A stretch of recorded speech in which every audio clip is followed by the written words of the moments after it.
I'm Rita Wilmer, and I currently have a show up at the Hewlett Woodman Library Art Gallery.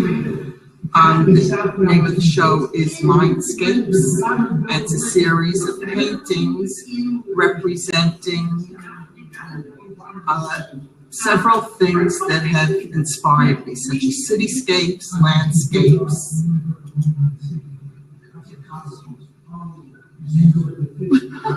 That's okay. So, are you going to edit? No, I'm not editing. Why aren't you editing? I'm going to show up the show now. That's all. Do you want to walk with me around here? So you can walk with me. Talk about it if you want. So there's Mindscapes, which is the rich. I love faces and people. I love movement, color, important features of my art, texture. Beautiful colors. I have one little character I want to ask you about. Yes. I saw this little guy doing all over there. Yes. Did you paint that? I did paint that. That's a cutout. Okay, that's what I thought. You know who did cutouts too? Willem de Kooning. He used Malthus. Move over. And I do incorporate that, not in all my paintings, but in many of my paintings. These two paintings were really inspired by my trips to Florida. Okay. And this lady, Antonia, saw this lady is dressed and nowhere to go. And I'm very much into skeletons and just about myself and where I am at the moment in time that I'm creating a piece. I did start getting into meditation gardens.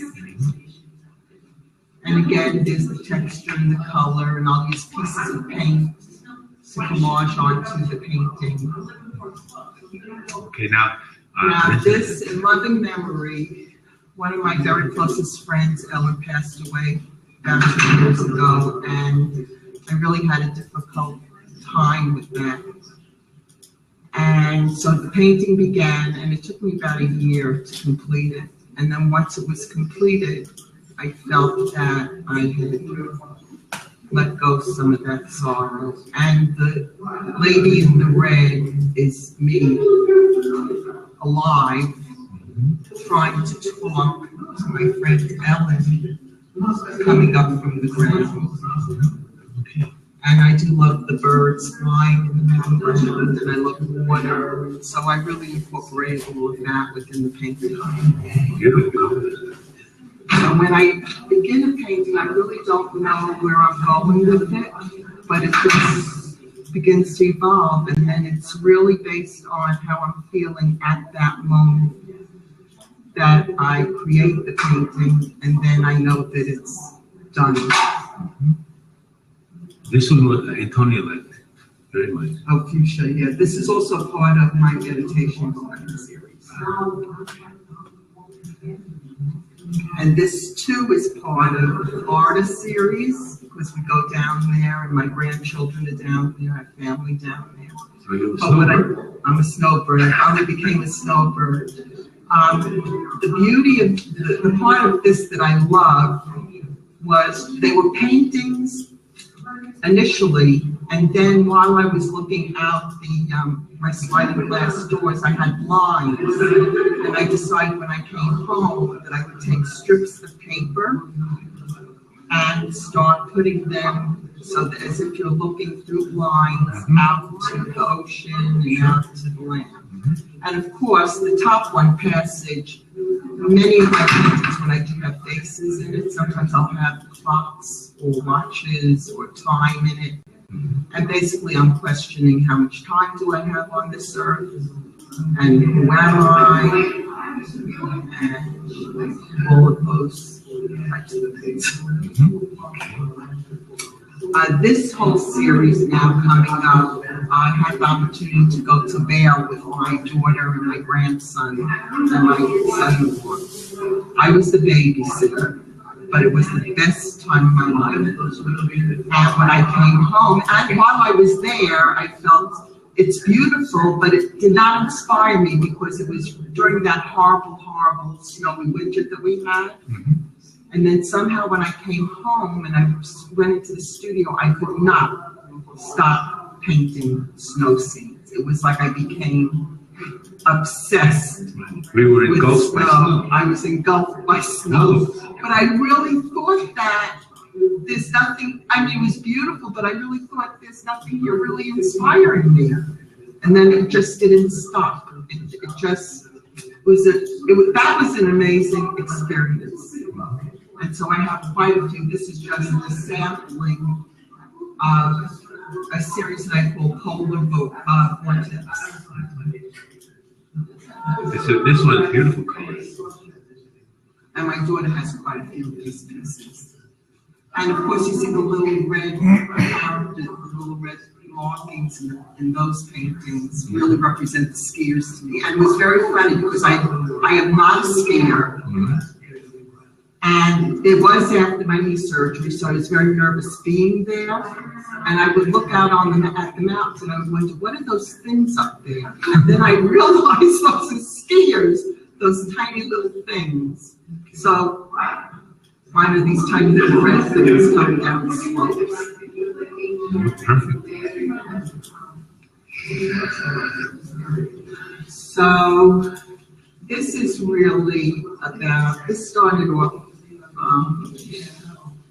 I'd seen a book on these ghost warriors, and I was into the meditation gardens. And so I started with the garden part, and then I started incorporating I started washing in the ghost warriors, and then from there, again, the texture and the drippings. And then it became like an eerie, I wanted to be a smoke-filled scene, so that's how this occurred. And then this is the last piece I did, and I just don't know how that happened. Just did. And there are a lot of pieces I don't know how it happened, but I just did it. That's good. Now this one really evolved. This was my last trip to Vail. It was much warmer, and so you could see the woods. There wasn't as much snow in Vail last year. And so we were staying in a place that had this babbling brook. And when I would open up the sliding glass doors, you could actually hear the brook babbling. And I thought, oh my God, now I understand the babbling brook. So when I came back, I painted it.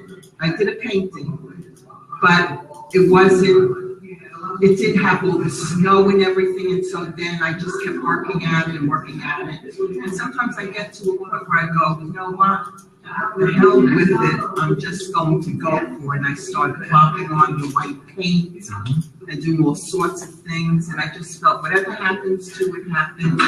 If it works, it works. If it doesn't work, it doesn't work, and I'm thrilled with it. When you get beyond your inhibitions. Yes, that's right.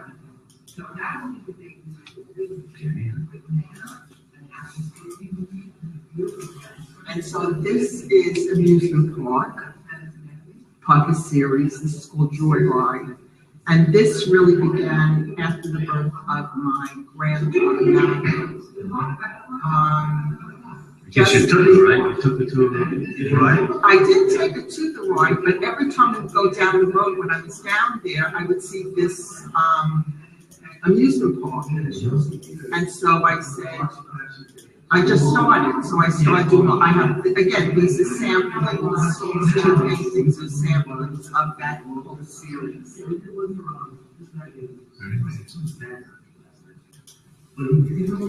This is a Ferris wheel, right? That's a Ferris wheel, and this is, merry-go-round. I call this the, Carousel? under the big top. So it's the horses, the carousel. We went on one the other day in Manhattan. Oh, that's interesting. I show you the video. Oh, I saw the one in Brian's blog. I saw, but I never went up close to it. You have to ride it. I know. So again, these two are black and white pieces that I just completed as well for a show. And I love doing it. I never thought about doing black and white in painting, but the prospectus was it had to be black and white. So again, I incorporated the movement.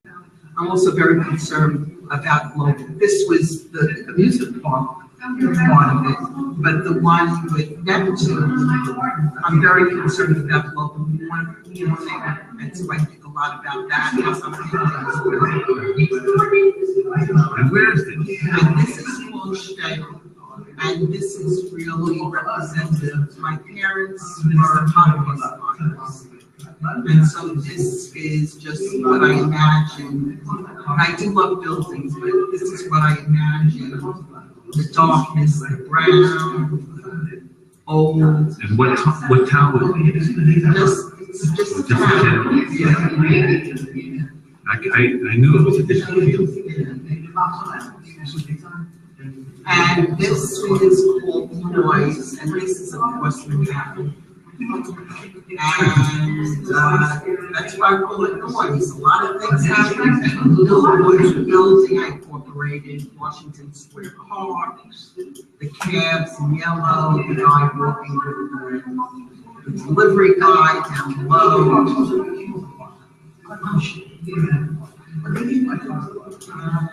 The one above really, I think I did that close to this one.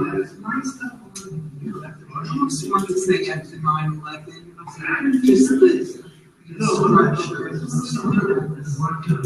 And I do love Clint, so up in the right-hand corner, you see an image from one of his paintings. And this was done when I first moved to Forest Hills 8 years ago. I couldn't get on the golden lights at night because I was coming from Staten Island, dark, quiet. And believe it or not, I don't know the picture, but where the red is, those red dots, of course, represent the red and green lights, the traffic lights. And I took rubber bands. And so there are rubber bands surrounding. Little smaller, very tiny little rubber bands surrounding. There we go. The red dots. And this also reminded me of the subway station, like on Roosevelt Avenue. And skyscapes I did while I was in Washington, and it just took a mind of its own. I was looking at the buildings that were on the corner, and then it just developed into what it developed. It's nice. And this, again, I love buildings. I like the blue sky. This is really good. And the bridge, and it looks European. I love the cobblestone.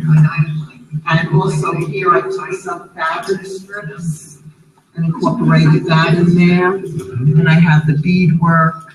And this is when I receive things from a store, sometimes they'll wrap it in paper, art supplies. So I use that for my textures as well. Whatever I can grab a hold of, even if I don't use it immediately, I'll hold on to because you never know when I'm going to use it. It's very funny because one of my artist friends said to me, where do you get all this stuff? What do you do? And I go, I just keep collecting it because I don't know what I'm going to do with it. Yeah, that's from the postcard. So it's really how my mind is working at the time. And I think for me, the most important thing is not to be afraid. That's right. Just try things and do things. It works, it doesn't work. That's how you get magic. Is this the whole type of paint that you want to build? No, I need to tell you about this. This is gold. Okay, these are gold plates, gold leaf. But I got them. And this is shellac. These are little pieces of shellac that I use. And this is beading and then sometimes I'll use yarn. in some of my pieces, and that's from, oh, that held grapes or something. Right from the grocery store. Yeah, from the grocery store. I don't like to waste anything. I have tea bags at home. I have the tops of persimmons at home.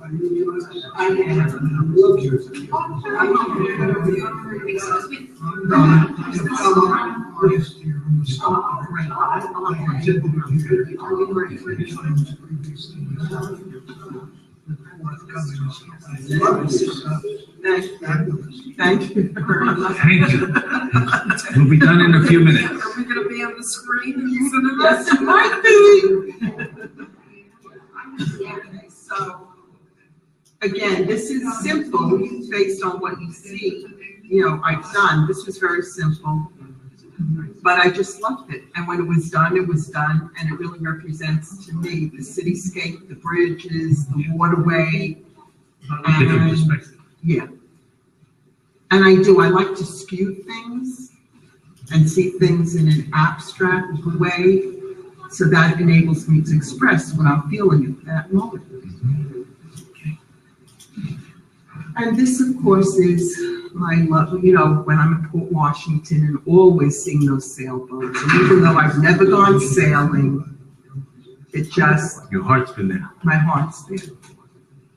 It really is. And again, I love them. And this too is, this is called Bridgescapes. And so again, it's the buildings, my love of color. And for this one, which is unusual for me, I didn't complete it. I mean, it is completed, but I really said leave the black and white and just leave it undone. So that's how that became. That you're right to do whatever it is you feel. Yeah, and that is what I do. So, I don't worry about what someone's thinking. thank you very much. Thank It's an honor you. to be able to do this for you. Thank you. It's an honor to have you do it for me. Okay. Bye-bye.